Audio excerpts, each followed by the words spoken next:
Good afternoon. I'm George Latimer, Westchester County Executive, and this is our Westchester Weekly Update, which we do Mondays at 2 o'clock. We're glad that you could join us. Today I'll be joined, as I always am, by our Deputy County Executive, Ken Jenkins, and we're going to be talking where we are status-wise in terms of the continuing COVID pandemic, perhaps endemic at this stage of the game. We have as one of our guests Dr. Jen Lamia, who's the superintendent of the Byram Hill School District, and she heads the consortium of school superintendents that the county has worked with closely over the last 2 years in dealing with some of these different issues. And Dr. Lamia will discuss some of those issues from the school standpoint, and we'll have a chance to outline some of the testing centers, and some of the satellite locations that we have for vaccinations that are upcoming. Then we're going to introduce you to the new manager of our Westchester County Airport, April Gaspari. And Ms. Gaspari is actually an employee of Avports, which is the company that the county contracts with to manage the airport day-to-day. She comes with a wealth of experience, not only in airport management, but also in the military. You'll be very impressed by April and her resume. And then we're also going to talk a little bit about where we are with our housing issues. And then Ken Jenkins will give us information about an upcoming conference this Wednesday that deals with minority and women-owned business enterprises, small businesses, and how we're working to try to advance that. We'll begin with a couple of the COVID numbers before we bring Dr. Lamia up. We're watching a very slight increase in the COVID situation. The infection numbers are up a bit over where they were a month ago, and also we see an uptick in the number of active cases, but we're looking at still a very low level, diminished level of hospitalizations and fatalities, which is encouraging. Every fatality is a human tragedy, but we look for lower numbers over the course of time as an indicator of where we're going. So we see a couple of different indicators that are moving in opposite directions, but the most important thing is, are we keeping the fatalities low and are people staying out of the hospital? And if those numbers continue to show a low level of improvement, that is the point at which we believe we can manage, in quotation marks, COVID. We certainly don't know what's coming around the next corner, but we hope that practical decision-making will help us get through it as it has gotten us through the first 2+ years of the pandemic. Our numbers as of Sunday show that we have 1,736 active cases of coronavirus in Westchester County, 1,736. If you go back a month ago, that's on April 3rd, if you go back a month ago to March 3rd, we had a smaller number of active cases, 819. So there is a growth in the number of active cases, and not insignificant to go from 819 up to 1736. If you go back 2 months ago to February 3rd, we had 4,063 cases. So in net out, over 2 months to go from 4,000 and change to 1,700 is a significant drop, but it dropped lower and has come back a little bit more. And as we track that number, we look at other indicators, as I've just said a second ago. The infection rate is almost exactly what it was 2 months ago, 4.1% over the last day. But that number 2 months ago was on the way down. It's been slightly up at 4.1. We've been in the 3% range. A 4.1% infection rate means 100 tests for COVID, 96 people negative, 4 people test positive. So in absolute numbers, that shows that there is a small amount of people testing positive out of all those that test. Keep in mind that our statistics, which are gleaned through the state of New York, all agencies that test for COVID and also all vaccine testing and vaccine dissemination, is tracked through the state of New York. All of those entities report to the state of New York. They provide this information to us, which we report to you, broken down by county. It does not include home test kits. And if you're testing at home and you test positive and then you isolate, you're not reporting that number in to the central database. So these numbers probably reflect a smaller percentage of what's happening in the society as a whole.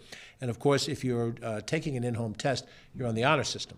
If you wind up testing positive, then you have to go through the same protocol that we all do because you have COVID. And we hope that people who do test at home are following that, so that out in society we're not advancing the spread of the disease. The encouraging numbers continue to be the number of people hospitalized, even though we had an increase. And I think this is kind of interesting. We had an increase from 819 active cases up to 1,700 active cases. Over that same time frame, we went from 56 people hospitalized down to 34 5 people hospitalized, and so that's a drop in hospitalizations. And what it may very well mean is that the high percentage of people that are vaccinated while getting COVID, because a vaccination does not mean that you won't get COVID, it does mean that you will be less severely affected by it, and it's the people that wind up being hospitalized for COVID that are the ones that are in the more serious situation. And in terms of fatality, we look at a week-long scenario of how many people have been affected by COVID. Over the last week, we have lost 2 people to COVID, and over the same period of time a month ago, we lost 2 people to COVID. So that's a low number, and it's a static number. If you compare it to where we were back 2 months ago in February, we were on the downslope from the peak of the Omicron surge, which was pretty much in the early part of January. We still lost 18 people over the course of a week at that period of time. So I think we still feel as if the disease is in some version of recession in this area. We are moving now in the month of April into warmer weather climates where we're going to be outdoors more. Many of the Zoom meetings that we have been replaced now by in-person meetings, so we're watching to see if the infection levels are going to change. And of course, the decisions about masking and vaccinations in Westchester County have been made very lightly. We've made no mandates, broad-based mandates on either masking or vaccinations. We've had a very good response in vaccinations in Westchester County, better than the surrounding counties, better than some of the boroughs of New York City, Bronx, Brooklyn, Staten Island, better than Suffolk County. But those are voluntary numbers that vaccinate. Now we're watching the CDC's most recent pronouncement. Whatever Westchester County Department of Health administers is based on the direction that we see from the New York State Department of Health. So a CDC announcement or an FDA announcement allowing for something does not automatically change the policies that the county health department has to administer.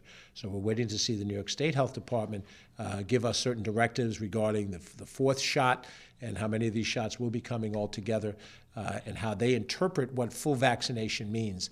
At this point, they're limiting to the category of individuals that are of advanced age or of some underlying health care as being the priorities for the 4th shot. But we're going to wait and watch and see how this plays out, and we'll certainly report to you on this weekly basis as to how we stand. One of the most important areas of interaction that we've had has been with our school districts. Under normal circumstances, a county government does not have a direct line of relationship with a public school district. School districts are chartered and directly responsible to the state education department, state level of government. However, as we went through this crisis, we saw that the county, with its health department function, had to interact directly with school districts. And we needed to put together not just a mechanism for communication and interpreting things, but also the relationship that's necessary for 2 separate governmental entities to work cooperatively together. We worked through Dr. Joseph Ricca, who heads the White Plains School District, who served, I think, roughly for the first year plus of this time frame as the liaison on behalf of all the school superintendents. And then subsequent to that now, Dr. Jen Lamia from the Byram Hills District, who is with us here today. And Dr. Lamia, I want to thank you and your colleagues for the cooperative relationship. We welcome you to give us an update. Thank you very much, George. Thank you. Good afternoon. And I first have to start by thanking the county, specifically George Latimer as our county executive, for the support of schools over the past few years. In the spring of 2019, I recall all of the superintendents sitting with George Latimer in a room together and imploring him to help us. At that point, we weren't sure where we should be receiving our guidance from the state or from the county level. And I'd like to credit George Latimer and his team for spending the last 2+ years every Monday morning meeting with all of the superintendents in Westchester County. And we have relied on his team, Ken Jenkins, Joan McDonald, Emily Saltzman, Aviva Meyer, to help us see our schools through this pandemic. We know that we are not at the end of a pandemic, and every day as school leaders, we continue to prepare. The county supplying tests for us in abundance that we can distribute to students and staff so that we can stay safe. A continued reliance upon PCR testing every week for employees who may not be vaccinated or any student or employee who would like to be tested with a PCR test. And countless other measures, whether it's through cleaning supplies and other protocols that we really needed in place in schools. So our county, for the first time ever, as far as I can tell, worked very closely with school districts to prepare our schools for children to return. We were so proud to see those children enter our buildings. And now, in the course of the past few weeks, I have had the privilege of attending a school play, of enjoying an evening with our Regeneron scholars, our students who were celebrated for their Regeneron science research projects, and others. So I just want to say, on behalf of all of the superintendents in Westchester, our schools are open. Our schools continue to be vigilant regarding COVID, and it's really due to the strength and support that we've received from the county. So we long to continue that partnership even beyond, and to see our students enter into political office and become civil servants like their superintendents and county executive. So special thanks to you, George.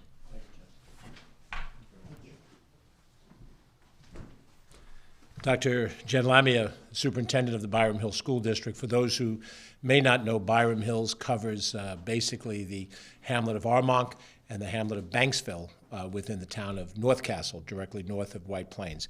It's an interesting process, and if you followed these updates, there was a time in which these were daily updates that we did. We tried to keep people posted on what was happening in real time. In the very beginning of this pandemic, none of us had any direct idea of exactly how we would work through these things, but we worked through them in as practical a way as we could. We tried to interpret what the state was sending down, and in each county interacted with school districts, on their own terms. There are 44 school districts across Westchester County. A couple of them overlap into Putnam County, and we found that we needed to have that kind of close working relationship. At one point during the pandemic, we were thrown the hot potato to make decisions about whether or not, quote unquote, high-risk sports could be played safely, and what would the testing protocol be for the athletes. And as you can imagine, individuals who have young people in their family who play sports like football and basketball, these are very high visibility sports. They may be the sport that gets the young man or the young girl into college with a scholarship. And so we had to work through those issues in real time. We had a situation in the very first year, in 2020, where the state was not allowing for any kind of traditional graduation ceremonies, and a number of school districts had drive-in graduation ceremonies, and the county was involved in providing a site at Playland for the Rye Neck School District, or an area for a caravan from the Rye City School District to join up. There's nothing in a rule book between the school districts and the county as this is how it would work. But we have had good partnership with all of the schools, and we appreciate not only the school superintendents, but all the administrators in the various districts, the teachers who teach our children, the other workers who provide necessary support services in the schools, many of the parents actively involved in their school district, whether they're acting through a PTA or PTO, and those that serve on the school board, which is a voluntary, unpaid position. It is an elected position, but it fits a very different, nonpartisan kind of structure. And the men and women that meet functionally seem just like they would if they were on the town board or the village board or the local city council, and they provide great service. So we're appreciative to everyone in the school world to be able to do that. Having served previously myself in the state legislature, most of the issues that dealt with education funding, and certain policies, the policies we've seen in terms of masking, vaccinations, all came from state decision makers, but those of us in the county government worked with the schools to get us through this. Where we are now is a good place, but we never know what's going to happen, so we keep the relationships alive, and if we're called upon to work together again, we will, and we look forward to that. Ken Jenkins is going to join me. He's going to be next up to bat. He's going to cover a little bit about where we are with testing and some of the satellite locations that we have coming up for COVID. Ken Jenkins, Deputy County Executive. Thanks, George. And certainly, as you said right from the very beginning, with the school board partnership, because of your time as the ranking member on the state Senate, was able to make that bridge so much more easily and be able to have those conversations. And while 8:30 in the morning was not early for the school superintendents, it might have been a tad bit earlier for our government side. We have testing that continues at our county center for symptomatic members of the community. The CDC absolutely recommends getting tested 5 to 7 days after an exposure. Appointments are encouraged still, but walk-ins are welcome. and that is not, there's no more vaccinations. The county executive mentioned that as of April 1st. The state and the additional support we had for vaccinations at the county center has changed. So now that makes more important our vaccination satellite locations. This week, today, at the Hutchinson Elementary School in Pelham, from 3 to 6:30, and those are second shots and boosters for those folks that are eligible for the second shot for pediatric or booster shots for everyone.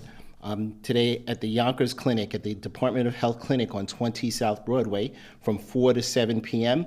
Appointments are encouraged. Walk-ins are welcome. First, second, or booster shots. Tomorrow at the Riverfront Library, second shots and boosters. That was a very successful program that happened a couple of weeks ago from 3 to 6:30. And then on the 8th at New Rochelle at Ward Elementary School, first, second, and booster shots from 3 to 6:30. And again in White Plains at the White Plains Clinic at Court Street. So from 9 to 3 p.m., appointments encouraged, walk-ins welcome. Again, those are the first, second, and booster shots at Department of Health locations as they moved out of the county center, back at the Yonkers Clinic on 20 South Broadway, or the White Plains Clinic here at 134 Court Street. Friday, it's the Saturday at the Yonkers Riverfront Library from 10 to 2 p.m., second shots and boosters. As we always do, we try to make sure to let everyone know what's coming up the following week, and schools are closed for the following week for Easter holidays from the 11th to the 16th. So we have the clinics that are happening in Yonkers and White Plains, and at the end of the week at the New Rochelle Municipal Housing Authority. You can find all of this information on the county website. I know some of it's scrolled on the bottom of the screen right now, but always check the county website, health.westchestergov.com. Thanks very much. Ken Jenkins, our Deputy County Executive, and he'll be back in a couple seconds on another issue.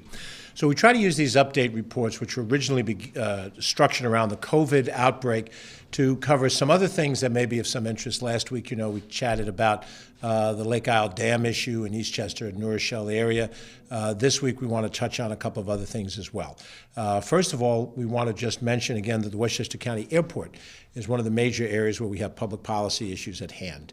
You may recall that John Nona, our county attorney, briefed us in this setting a couple of weeks ago about some of the litigation that's underway at the airport. Some of them involve charter flights that are coming out of the fixed-based operators on the west side of the airport. Some of it has to do with a particular individual fixed-based operator, and those areas of litigation will continue on. But the day-to-day operation of the airport is one that's very important to us. Now, Westchester County does not control the skies over the airport. We control the ground operations, but the ground operations are an essential part of what makes the airport function. And if it does function as the important transportation hub that it is, it requires professional management at that local level. We made the determination a number of years ago, prior to my administration, to contract that function out. And we have a company known as Avports, which is responsible for managing the county airport, and they have selected and brought on board a new airport manager. We had the benefit of Peter Shearer for many years in that capacity, and now we have a young lady who is extremely well schooled in airport management, and she also has a very impressive background in the military. Now she is a very assertive leader, but she doesn't like talking about herself. So I'm going to use my executive authority, April, to please ask you, as you come to the microphone, let folks who may not have met you yet know a little bit about your personal background as well as what your mission is at the airport. But I'd like to introduce to you the airport manager for the Westchester County Airport, April Gaspari. April, thank you for being with us. Thank you. Good afternoon, everyone. I've received such a warm welcome here, and I am so grateful for the support from the county leadership, George and Ken and Joan, so thank you. It's my privilege to be serving the airport and this vibrant community. So, as ordered, I will discuss my background. I've always had a passion for aviation, and after graduating from West Point and flight school, I became an Army Reconnaissance Scout helicopter pilot in command while in active duty, and that included one combat tour in support of Operation Enduring Freedom in Afghanistan. So that was a very valuable and just supportive mission for our country and for my brethren who I worked side by side with. I continue in the reserves supporting the theater operations for the Army Pacific Command headquarters. And what the Army brought me was that grit and teamwork that really resonated with me. And when I decided to leave active duty, the similarity I found in the civilian sector was with airports. So I started with the Port Authority of New York and New Jersey and had held roles of increasing responsibility in headquarters, LaGuardia, and JFK airports, and then moved on to Pittsburgh International Airport. I saw AvPorts because I feel AvPorts exemplifies drive and quality. And again, I'm so happy to be here in Westchester with AvPorts and with Westchester County. And I'm also glad and grateful to be leading us out of the pandemic at the airport, which the aviation industry and Westchester County Airport has seen an economic recovery as well. Currently, we are 70% of commercial passenger traffic from our pre-pandemic levels. And you may have seen that the corporate and light general aviation never really had the downturn during the pandemic. So to keep everyone safe in our passenger terminal with our Safe Hands program, we still wear masks per the Department of Homeland Security rules until at least April 18th.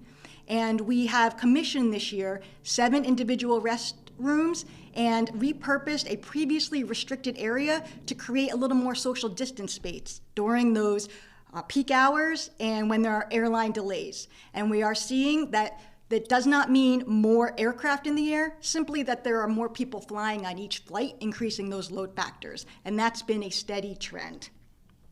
I am committed to serving my team and the traveling public and our customers at the airport. And my mission is to preserve the safety, security, and health in an environmentally friendly and effective manner. So thank you so much again, George, for this time.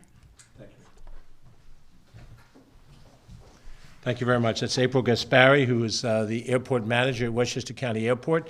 And if you are at the airport for any of your travels and comings and goings and you see her there, reach out to her, welcome her to Westchester County, recent Westchester County resident, although she's been a resident of the tri-state area previously.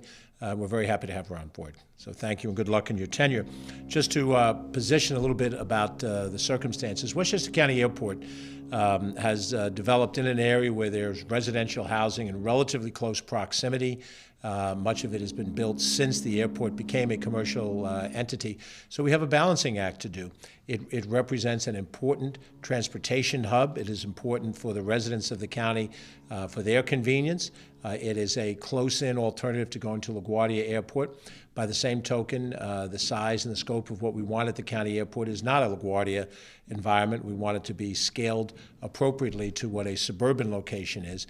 We have much more demand on the general aviation side, where there are corporate jets, there are a variety of charter-type operators, and they worked out of fixed-based operators that are based, again, as I said, on the west side of the airport. If you go to the airport terminal and you're flying out on JetBlue or any one of the commercial airlines, you're on the east side of the terminal, and that is what you think of as the county airport. That represents about 20% of all the takeoffs and landings, and 80% is the general aviation. The general aviation you might think of as two guys sitting in a two-seater or maybe a four-seat airplane, but much of that now are corporate jets of a certain level and capacity. We are ready to launch in the next 60 days something that's been 2 years delayed because of COVID, and that is a process to develop and implement a master plan for the Westchester County Airport.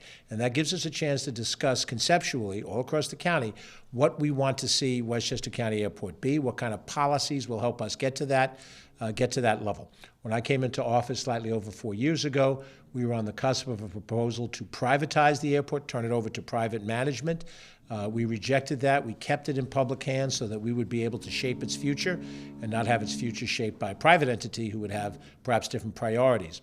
And we also had the balancing act as I've described. We wanted it to be an airport that people can use and use productively. It is part of our economic development strategies to retain business and attract new business, but also to make sure that we did not expand operations out there. And as April pointed out, we have some protections under a terminal use agreement that was put into place back in the 1980s. And that terminal use agreement limits the amount of gates on the commercial side of the airport, and it limits the amount of individuals, passengers that can go through the terminal in a half an hour period, 240 individuals. That limits, if it's 4 planes, and we have a higher, as she said, load factor, that means more people are on the airplane rather than less, but it cannot exceed 240 people going in that half-hour time frame. The county airport in certain ways operates much like a commuter rail station does in suburbia. You get a heavy volume of people who want to leave in the morning, get the first flight out to a city. Oftentimes, the business person wants to day trip it, come back by the end of the night. I certainly did that during my corporate career, living in Westchester County, and then they come back in at night, and you see a little bit of that. It tends to be that the return time is a little bit later than what a commuter rail might be. You might leave at 6 in the morning, but you might get back 7, 8 o'clock at night. We have a voluntary curfew in effect. We once tried, a predecessor, to impose a mandatory curfew, but that was defeated by the airlines in court. And so what we were giving is a voluntary curfew, and we try to incentivize that. We get a fair amount of compliance, but it's not universal compliance. And you would expect that a crisis flight that had to land would be able to land any time of the day or night, but you would routinely not expect to see planes landing after 12 midnight. And we have had some that have broken that curfew, and we work to come up with strategies, given the fact it's not a mandatory curfew, to try to get compliance. And of course, the federal government can set whatever rules it wants in the way it operates out of the airport. That's been a source of quite a bit of debate. But the county, cannot lay down on the runway. We cannot put out county police and stop something from happening at the airport. It is still ultimately done by the Federal Aviation Administration, which has responsibility for the skies all over the United States of America. And we work within those parameters to try to provide an appropriate transportation hub that at the same time we try to reduce the impacts on its neighbors. We have an airport advisory board that's comprised of individuals recommended from different communities that ring the airport. They meet on a monthly basis to discuss some of these issues. And as we begin the master plan process, we'll have a series of public meetings. We are tentatively targeting them for the month of May. We expect to have a couple of them around the county, and we'll have at least one virtually for those people that are uncomfortable still going out into a personal, interpersonal environment. And that will begin the process of getting public input that will shape a master plan. Ultimately, the master plan that is agreed upon will be presented before the Board of Legislators. They will have public hearings, discussion on it, may make modifications to it, and will ultimately be adopted as policy. And when it is adopted as policy, we'll have to pass through the environmental review scrutiny of New York State law, SECRA law. All of this would be the first time since 1989 that Westchester will have had an up-to-date master plan, and I suspect April's going to be very much involved in that process. I suspect there'll be a gray hair or two before it's all over. But we intend to have a robust public discussion about what to do and to try to get as much of a consensus as our future direction allows. There are certain capital projects that will be part of that discussion. The one capital project that we executed during the COVID period of time was a resurfacing of the runway. And the resurfacing was not a lengthening of the runway, and it was not a strengthening of the runway. The same equipment that types of airplanes that can come into Westchester County Airport today are the same ones that were permissible before the runway was redone. I believe industry standards say somewhere between every 17 to 20 years you need to repave the runway for safety purposes. And of course, no one wants to see an accident happen when a plane lands because the runway itself isn't appropriate up to the proper level of maintenance and condition. So we've accomplished that project. No other major capital projects in our budget this year at the airport, and the discussion ahead will give people a chance to input. We look to the Airport Advisory Board and, of course, the Board of Legislators as a co-decision maker in these issues related to the Westchester County Airport. And again, April Gaspari, thank you for being with us today. Very good. I want to touch on the issue of affordable housing, which is very much another one of the major issues that are at hand. As I said a few minutes ago, the COVID issue has been an octopus whose tentacles have reached into every corner of public policy. We had a host of different programs and plans, large things, small things, which came to a dead stop as we dealt with COVID. We took Glen Island Beach and Park offline, which we did get back last year. We took it offline to deal with testing. We've taken the county center offline. Now we're putting it back online as a recreational facility.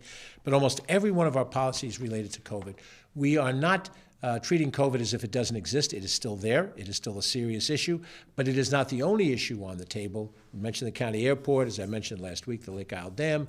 We're going to talk about other projects as we go forward. Today, I'd like to just touch on where we are with affordable housing. There's quite a history over the last 15 years relative to affordable housing, but I think it begins with understanding what's happened in the marketplace. Westchester County is adjacent to New York City. We have arguably the easiest commute into New York City of any of the suburbs that ring New York City. We have a beautiful physical environment, the Hudson River to our west, the Long Island Sound to our east, the reservoirs that exist as lakes in the central northern part of our county give us very beautiful communities, beautiful vistas. We have lots of small towns. We have big cities, but we have lots of small towns that are simply gorgeous.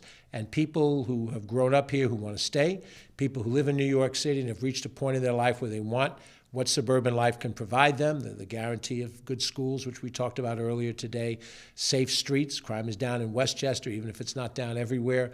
The fact that you have a very nice workable environment in the downtowns of our area. All of those things make Westchester, on the market side of the equation, very much in demand. We're not the only one. Fairfield County, Nassau County, the counties of northern New Jersey, Bergen and Passaic, Rockland County also experience some of the same demand. That demand has driven our housing costs up. And anyone who has looked to buy a house in Westchester County or rent an apartment in Westchester County has seen the increase in costs. The supply is relatively limited. It does grow, but it grows very, very slowly, almost incrementally, and the demand continues to grow. Someone with an organization based in Nebraska is being brought into the home office in Manhattan, and they're looking for a nice home to raise their family, and they look at Westchester County. And they, along with other people, compete for the house that's open on the market or the apartments that are available that have been recently built. That is the root of what makes affordable housing a policy issue in Westchester County. I talked to other county executives around New York State, and many of them do not have an affordable housing problem.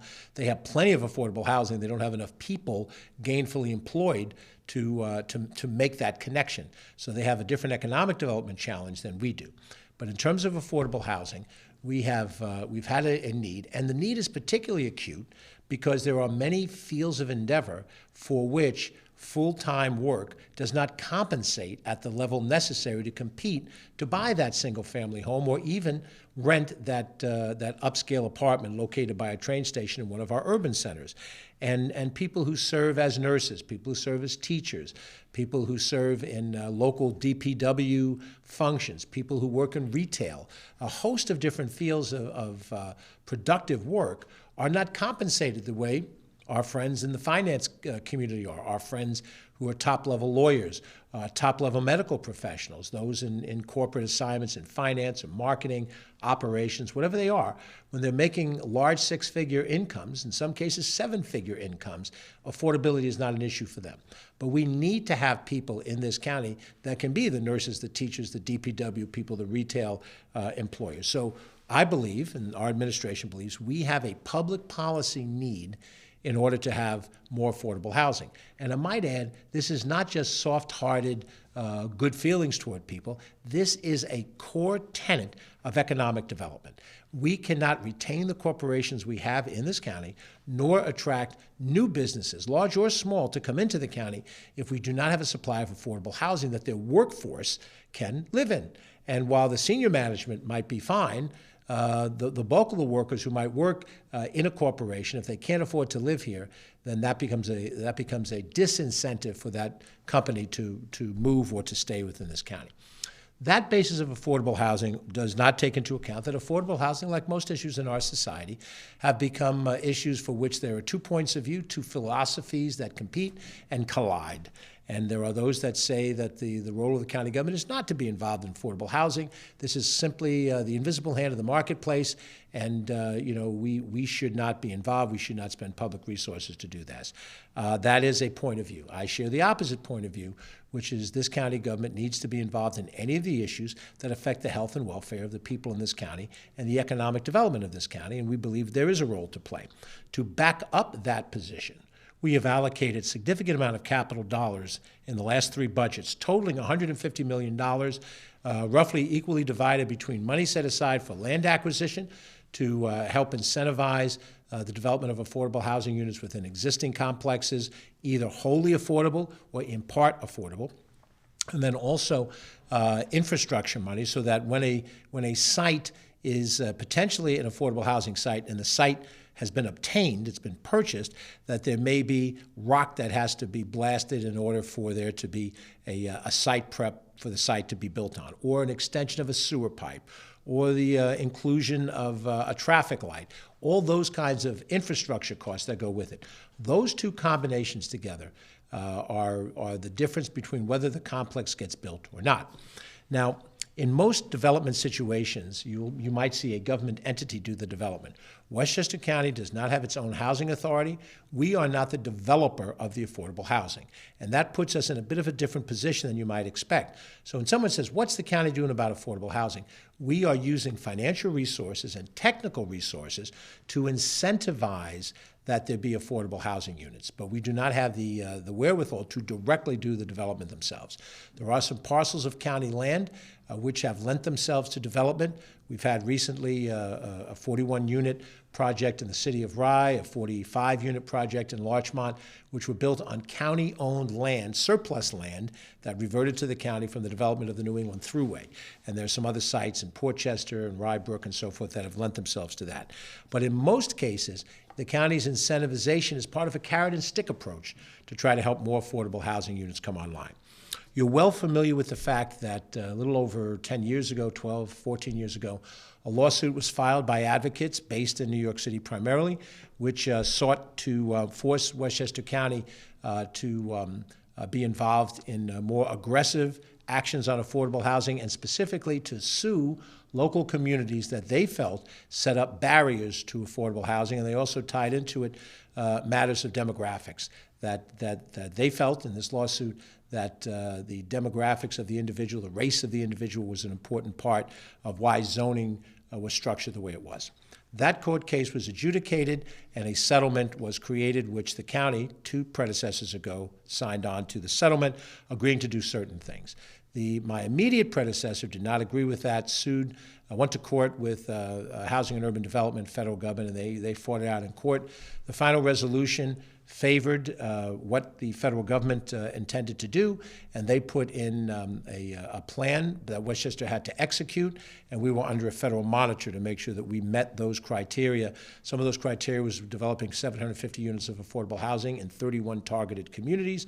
Some of it was adoption of model zoning laws in those communities, keeping in mind that Westchester could not adopt the law itself. We had to incentivize or encourage local governments to do that. And to the greater extent, we had success in satisfying, during our tenure, the last 4 years, satisfying what the court required us.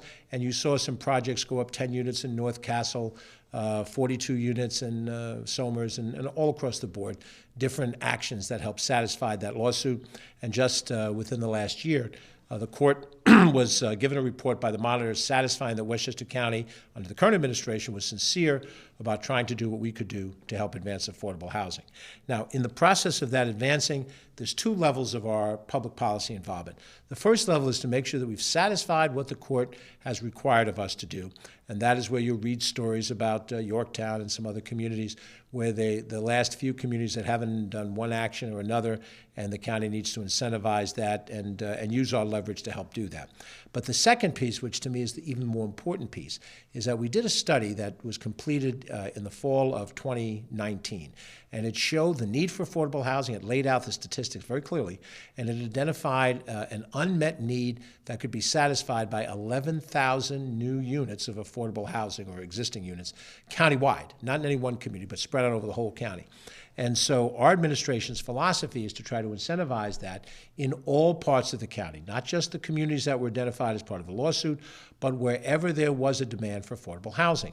And one of the things that we see is there are communities that have done more affordable housing than others, and in those communities, there still remains an unmet demand for additional affordable housing. So we took the attitude that we're going to do everything we can to try to advance affordable housing in the specific situation. And as I've said when we've had these conversations a number of times, There are a lot of ways to look at how do you solve the affordable housing problem. Some folks believe it's in the policies that you implement, and the zoning and the planning, and that you require developers to do certain things, and that's the prime way. And that is a strategy. But it's my belief that it still comes down to very simply having a site, a piece of land, that is appropriate for development into affordable housing, that you have a developer who's experienced in doing affordable housing, which is a little bit different than doing market rate housing, or a person that could develop commercial real estate, could build a retail store, could build a specialized institution, and to have those that have specialty in developing housing units that can be marketed at affordable rents. That requires an understanding of how the construction market can be shaped around those priorities. And that we also have a financing mechanism, not just the county money, because the county money isn't always the decisive amount. It is a contributory amount to financing the project, but there's still other private sector financing, state assistance, and when we're dealing with people who have the lowest possible income, federal assistance in terms of Section 8 subsidy to help make the project come together financially, and it can work on those bases. So we have tried to use our resources, financial, our bully pulpit, if you will, and the nature of the relationships that we built to try to advance affordable housing. And it's the same development of relationships that Dr. Lamia spoke about earlier between the county government and the school districts, the same relationships between the county government and the local governments. Many people who see this whole circumstance as being a matter of conflict, we want to force you to do this under the threat of law and so forth, will find more difficult to actually develop the affordable housing units. And we know at some point in time, you go to court, you know this in your own private life. You go to court if that's the last resource available to you to get what you consider to be justice. But you try every strategy short of that, because once you get to a litigious circumstance, then the nature of the relationship is damaged. It doesn't easily get put back together again. And you're going to need, for the next project and the next project, a cooperative relationship. So you have to be very careful about how you use the ultimate weapon of a lawsuit. It looks very easy on paper. If you're sitting 20 miles away in a different setting, it's a very different thing when you're on the ground trying to help incentivize housing so that you can meet this much greater need than what the lawsuit itself had. In that allocation of money, we have had a number of different success stories. We've had the success story of seeing the West Help project that sits in the town of Greenburgh in the Mayfair-Norwood neighborhood, right outside the gates of Westchester Community College, lay fallow for 8 years and now opened as a 74-unit affordable housing project. We've seen the back of a parking lot in Portchester on South Regent Street become a place for senior housing in the village of Portchester for 34 units of housing.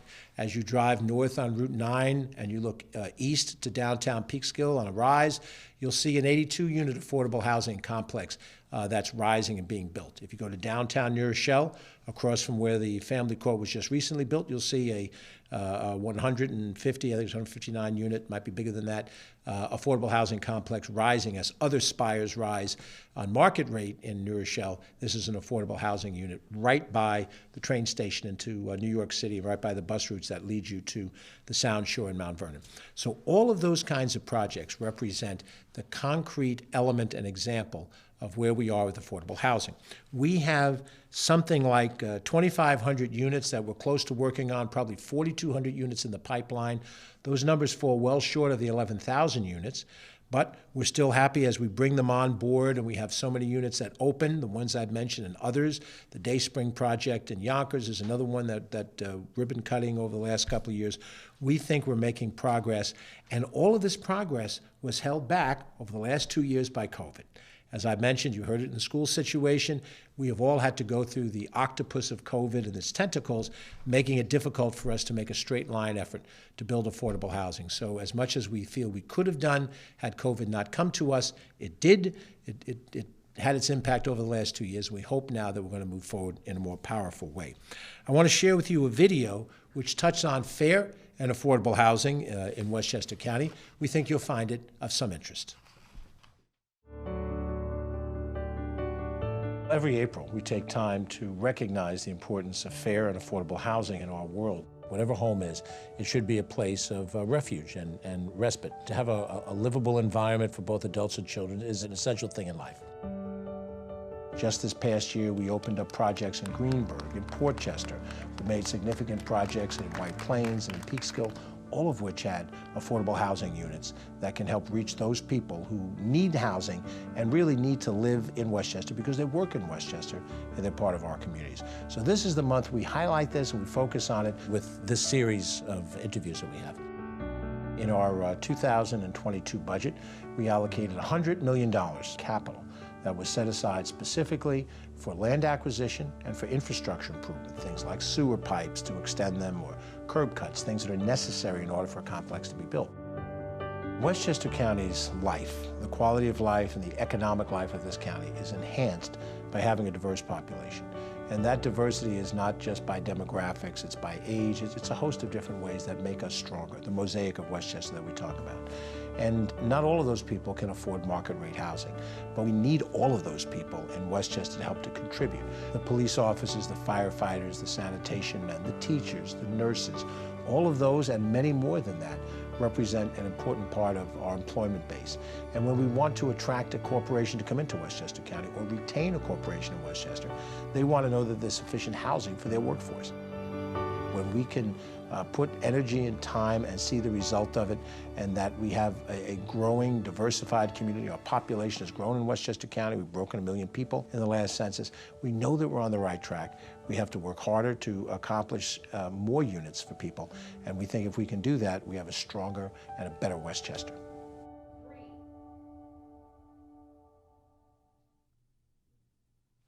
Here in Westchester County, we've seen affordable housing developments just over the last few years, as I mentioned before, in places like Greenburgh and Portchester, Chappaqua, New Rochelle, Rye City.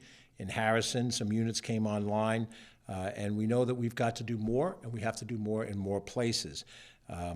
Right now, we're looking, as well as our direct financial support that I've alluded to in our capital project, also trying to use the Westchester County IDA to actively promote the inclusion of affordable housing units and developments they have. We've received over 700 units during that effort, and we know that there's a demand to see a higher percentage of private sector development have more units of affordable housing. Each one is done community by community and project by project, so the financial dynamics of each are a little bit different. We also have to point out that the county IDA basically serves as an overlay for municipalities. In some communities, they have their own IDA, the decision makers on what to do, or the local government that's affected by what they're incentivizing. In our case, the county government sits separate from the municipal government, and many times the municipal government tells us how important a particular project is for their vision of development in their own community, even though we have some requirements on affordability. The county was awarded lead hazard reduction grants from HUD in 2018 and again in 2021. That totals $8.2 million, and again, that is to reduce lead in housing situations. The county has also contracted with 13 non-for-profit agencies to advance eviction and foreclosure prevention efforts. You're aware of the acronym ERAP, which stands for Emergency Rental Assistance Program. It's New York State's program. It is based on pandemic impacts.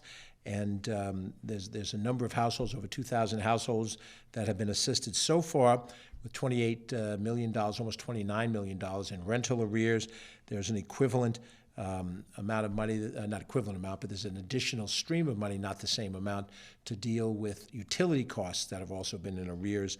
And there's been money set aside to work directly with the nonprofit agencies to assist people of low income. And the foreclosure prevention program exists as well for those in homeowner situations. You're invited to take a look at the county's Home Seeker website, which will give information about available, fair, and affordable rental or home ownership opportunities in Westchester County. We know that the demand far exceeds the supply, and that is a source of frustration, but Home Seeker will identify the affordable housing units that are available based on location, and will also allow them to notify you, those who qualify, when a new home becomes available. homeseeker@westchestergov.com is a way to reach us, and that is run through the Westchester County Planning Department. So as we go through the weeks ahead, this discussion of affordable housing will maintain updates, and certainly any of the announcements of major new projects we'll be happy to share with you.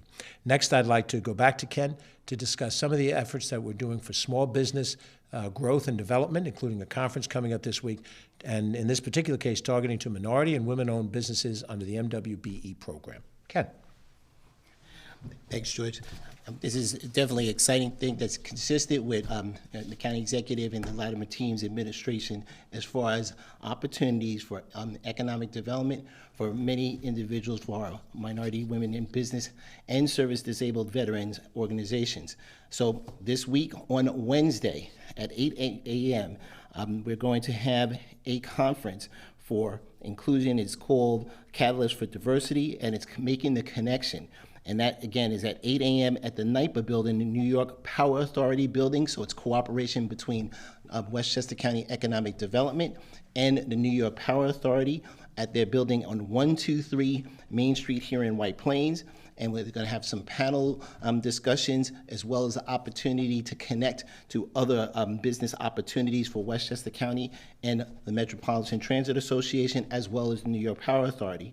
And the panel is going to talk about what's new in Westchester and the ways to actually obtain one of those contracts for Westchester County, the best practices we have for diversity, equity, and inclusion, and bridging the gaps, the next steps for success. Once again, it's going to start at 8 a.m. at the New York Power Authority building. It's from 8 until noon. There'll be plenty of opportunities to make those connections, and those opportunities are so very valuable to be able to take advantage of, whether it's economic development as far as building fair and affordable housing throughout Westchester County, or being part of bringing things back from as we move out of the pandemic, taking advantage of the many, many opportunities that are here in Westchester. Thank you. Thanks very much, Ken. And as we close the formal prepared remarks today and go to questions from the press, which we invite, we want to extend congratulations to all of those individuals who will be sworn into office beginning tonight to terms of office in villages across the county. A number of villages have March elections, and when the elections are completed and the results are certified, this year Election Day was March 15th, those individuals in the beginning of April serve in office. Tonight in both the village of Tuckahoe, the village of Portchester, there will be those inaugural ceremonies for those that were elected on March 15th, and the other villages that had similar elections will also have dates, some tonight, some on other nights of this week. But we reach out to all of them. We congratulate the winners. We thank those who did not succeed in their campaign, but for stepping into the public arena and seeking to contribute to their communities. And we look forward to working with everybody, regardless of political affiliation, regardless of the size of your community, work together for what we hope will be cooperative projects. But if you live in one of those villages and you have discretionary time, either in person or on Zoom, do extend that to the people in your community. They are serving you, and hopefully they'll serve you well and wisely. With that, we'll go to Catherine Chaffee, our Director of Communications, for any questions from the press that we may have today. Catherine. Yes. Hi, George. We have one question from David Proper from the Journal News. He asks, we're hearing B-Line bus service to train stations continues to be reduced, and that began during COVID. Is there any plan to restore that service to train stations? Well, the B-Line bus system experienced a tremendous drop in ridership with COVID. There's a certain percentage of our ridership that's directly tied to going either to the New York City subway system in the North Bronx or to the commuter rail on the 3 lines that serve Westchester County. And while commuter rail and subway travel has not returned to 100%, we still do not have the demand that warrants the full B-Line bus service. So our plan is to raise the amount of bus service proportionate to the ridership demand. We don't want to run empty buses at extra cost. So we're watching the demand. We hope it'll rise. We believe that as COVID is less the obsessive discussion on everybody's mind, there will be more people willing to go back to the normal commuting situation. But I do think, David, we're looking at a part of what's happened with COVID that will permanently change workplace habits. And to the extent that some of the major entities in New York City, that you're taking the B-Line bus to go to the train to go into the city or to the subway to go into the city, that they won't be fully staffed again as they were in the past. And so we may be seeing some permanent diminution in the B-Line bus ridership. But at this stage of the game, we will restore additional service as we see additional demand grow for it. And our understanding is that we've had a recent survey, ridership survey. We've looked at an assessment that was done by an outside entity that will give us some advice on the various routes, which routes have maintained ridership, which ones have diminished in ridership, and then try to make some intelligent decisions around that. Certainly, whenever we have changes in our service, we announce them publicly, and we'll make sure that you're aware of it as well as everybody in the public. Are there any other questions? If there are any other future questions in the next period of time, feel free to call Catherine Chaffee, our Director of Communications, at 995-2932. She'll be happy to address those questions. Ken, myself, will be happy to, and we'll connect you to the other speakers that we've had here today. I want to thank John Borst and Lisa Reyes from our communications team for their professional work in helping us conduct this. Our schedule is to do this again next Monday, which will be the 11th of April. Again, at 2 o'clock, we will have another individual from one of our local governments here. This week, it was a school superintendent. Next week, municipal government to give an update on what's happening in their community.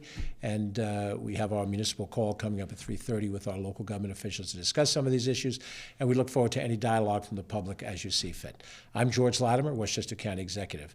Thanks for watching, and have a wonderful day.